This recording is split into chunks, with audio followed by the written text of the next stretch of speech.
Hallo liebe Zuschauer draußen an den Geräten, hallo liebe Zuschauer des Videos, wenn wir es da online stellen. Willkommen zurück in unserem Gamescom-Studio, wo laut hinter uns geschrien wird und wo ich heute einen Gast von Sony zu Besuch habe. Laut Plan sollte der etwas zu Quantic Dreams Detroit Become Human erzählen, aber wir haben schnell was umgestellt und jetzt ist hier Troy Mashburne. Bei Guerilla Games arbeitet er als Combat Designer des Open-World-Rollenspiels Horizon Zero Dawn. Hi Troy! Hello! So, let's talk the game, I suppose. Ich würde jetzt einfach mit ihm ein bisschen über das Spiel sprechen und insbesondere über das Gameplay, was ja schon ein bisschen eigenwillig ist. So, this game is quite unique from all that I've heard about it and the way it played. So, starting your work as a combat designer, what was your goal in producing the gameplay and the combat of the game? What did you aim for? Well, so what we were originally going for is we really want to cash in on this like hunter experience. Like Aloy is a very intelligent, agile hunter, and we also wanted the game to be, it's an RPG action game, so we wanted it to be kind of an easy barrier to get into, but there's enough depth there that you can really kind of dive in and really have some tactical gameplay. Okay, das Ziel ist also sowohl Arya, I forgot her name. Aloy. Aloy als Jägerin darzustellen. Definitiv soll das Spiel von dem Gameplay her einen Jagdaspekt haben. Genauso soll es aber auch wie jedes Action-Rollenspiel einen leichten Einstieg bieten, aber auch hinten raus sehr viel Tiefgang für Profis. Und da will ich doch mal nachhaken. So, if you talk about the depth of combat, how does a novice player play the game compared to someone who really mastered all the possibilities in gameplay? Can you describe that? Yeah, so a novice player who doesn't know the different weapon combinations or different machine weak points, for example, they might go in just guns blazing, shooting anywhere on the machine. It's gonna take you quite a while to kill some of these machines. But as you start to learn the different tactics and weapon combinations to use, you'll understand the robot behaviors, where the weak points are, what's a good weapon. And one of the things you'll use to discover this is Aloy has a focus device, which is this thing you'll see on her ear. This enables her to scan the machine and see exactly where their weaknesses and strengths are. And one of the things you'll be using quite often in combat. Alles klar. Ein Spieler, der das Spiel vielleicht noch nicht so gut kennt, gerade angefangen hat, wird höchstwahrscheinlich auf diese ganzen Roboter einschießen und schon seinen Schaden machen, aber eben nicht so viel wie möglich, weil diese Roboter verschiedene Schwachstellen, verschiedene Körperteile haben, die man anvisieren kann und in ihrer eigenen Art Ökosystem existieren, also auch gegenseitig Einfluss aufeinander nehmen.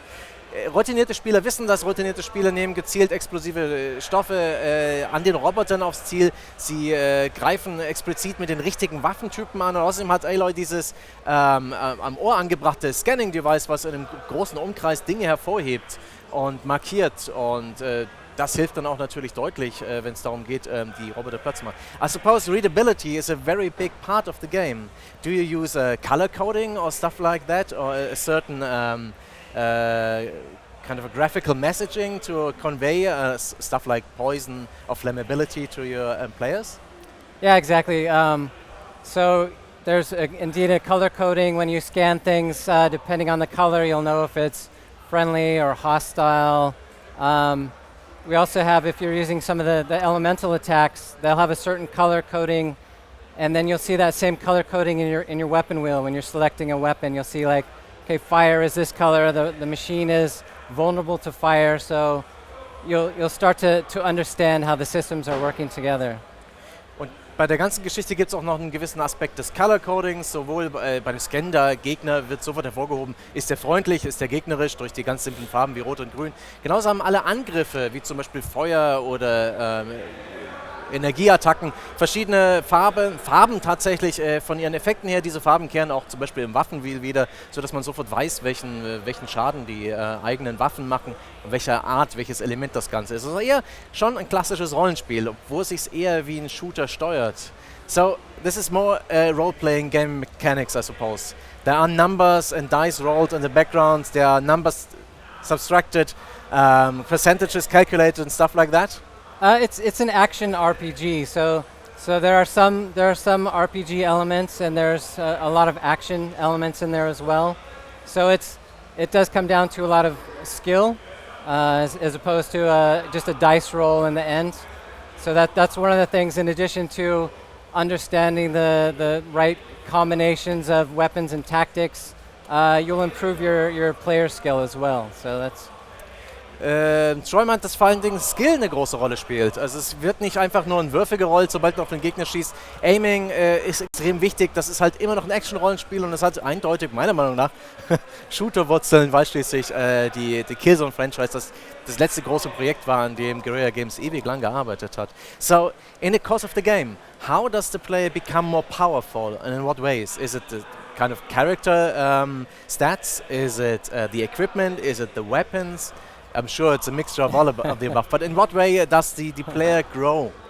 Yeah, you're right. It's a mixture of all those things. So when you start out, you'll gain experience points, and with every time you level up, you gain a skill point to spend.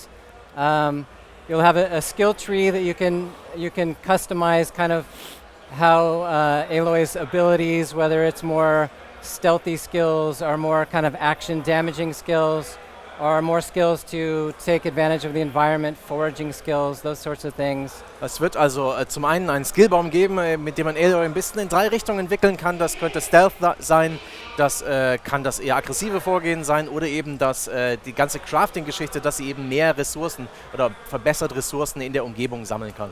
And so in addition, you're right, you'll be able to purchase better, more advanced weapons, you'll be able to purchase newer outfits. And also there's a modification system, so each of these weapons and outfits has a socket that you'll be able to improve certain stats of the weapons or outfits. Dann gibt es auch noch Outfits mit verschiedenen Eigenschaften und jede Menge Waffen, die man im Spiel kaufen kann. Diese sind zum Teil teilweise gesockelt, sodass man noch zusätzlich die Eigenschaften dieser Items weiterhin verfeinern kann. Also so klassische Rollenspielkost. Des Weiteren gibt es im Spiel aber noch das Prinzip Crafting. Und das Prinzip Crafting hat mir letztens in No Man's Sky eher eine Langeweile bereitet und deswegen bin ich sehr gespannt, ob das hier nicht auch zur Spaßbremse werden könnten. Let's talk about crafting. You have a big crafting aspect in the game. When I played it, you could craft new ammunition just out of the weapons menu, which is an interesting idea. But overall, how are you using crafting? How does it create gameplay? How does it become fun? In opposite to being a hindrance of progress and fun. Yeah, so like you said, we kind of have two crafting systems. One is a quick crafting, we call it, on the fly, so you can open up your weapon wheel and craft new ammo if you like. The other crafting system you might have seen in the demo also, you can go in and craft mines or kind of other things like that. And the main way you get resources for crafting, of course, is by hunting the machines. And different machines provide different resources, so the more advanced crafting items that you'll be making, you'll need to hunt the larger, more dangerous machines in the world. And there's also a blend of kind of natural ingredients such as plants or things to make your ammo with from the environment. Okay, zunächst mal zum Crafting-System. Da gibt es 2 verschiedene Methoden. Zum einen dieses Quick Crafting, da kann man mitten aus dem Waffenmenü beispielsweise schnell neue Pfeile craften. Unlogisch, aber bequem für den Spieler. Des Weiteren gibt es halt noch eher ein tieferes Crafting, wo man verschiedene Rezepte findet und sich daraus Items bauen kann. Verbrauchsitems wie irgendwelche Minen oder Explosivstoffe. Und dazu braucht man Ressourcen, die verschiedenen Roboter hinterlassen, die in dieser Spielwelt umherlaufen. Und das Crafting-System zwingt einen dafür, wenn man gute Gegenstände herstellen will, auch die entsprechend großen und aggressiven und schwierig zu besiegenden Roboter umzubringen. Und we also got some questions from our community because we're live streaming and we are on Facebook and everything. Our social media man, does he have something for us? Yes, he does indeed. The Little Gaming fragt, was zur interessanten Spielwelt. Wird man was zur Vorgeschichte erfahren können, also vom Leben der Menschen vor der Apokalypse? So, in the course of the game, will you learn about the world before the apocalypse? What happened to humanity? So you learn glimpses. As you start out, Aloy's on a quest to discover her own origins and that mystery, and that kind of intersects with the mysteries of the world. And it's through those mysteries of the world and the machines that you learn a little bit about what happened in these past 1,000 years to humanity and why are machines the dominant species. Okay, weil Aloy sich im Spiel so ein bisschen auf die Suche nach ihren eigenen Wurzeln macht, streift sie dabei auch die Geschichte der Menschheit und warum jetzt plötzlich Maschinen über den Planeten laufen. Aber Troy verwendet das Wort Glimpses, also kleine Einblicke wird es geben in die ganze Geschichte. Ich denke nicht, dass es aufgeklärt wird. Garantiert nicht, es ist das erste Spiel. Das kann man noch lange melden. In einem Nein, möglichen Sequel. Quiesel98 fragt, warum hat man sich für eine weibliche Protagonistin entschieden? Das ist ja, soweit ich weiß, immer etwas risikoreich. So, one of the questions is, why did you choose a female lead character? Isn't that a bit risky? We had a Aloy from the start. The moment we had our first concept of the character, everyone immediately said, yes, this is the character we want. And she's changed very little as the course of production. So she was just...